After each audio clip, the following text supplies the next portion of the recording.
The amendment would prohibit the Environmental Protection Agency from using any funding to enact or enforce their so-called Strengthening Transparency in Regulatory Science rule, first promulgated in 2018 and supplemented in March of this year. This rule would place new, crippling limits on what studies can be utilized when EPA crafts new regulations.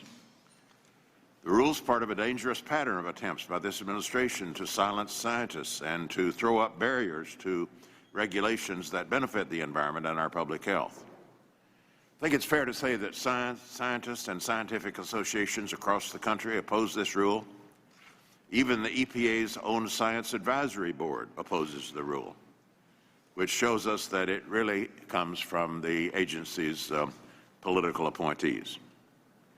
The rule would be unfeasible to implement and would prevent the inclusion of any studies containing sensitive health information, proprietary industry data, and non-producible studies on human-made or natural disasters, which, of course, the data on those things are often non-reproducible.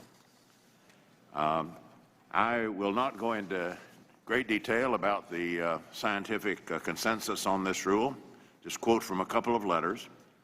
The American Thoracic Society, for example, says the proposed rule seeks to solve a problem that doesn't exist and instead creates new barriers to the EPA's use of scientific studies. There are already multiple mechanisms in place that address the reproducibility and the transparency of scientific studies. In a March 18, 2020 letter, the American Association for the Advancement of Science said, the EPA's so-called transparency rule is not about transparency, and it's not about strengthening science. Let's call the rule what it is, a deliberate attempt to exclude scientific evidence from the policymaking process. I have a similar letter from the American Chemical Society and others.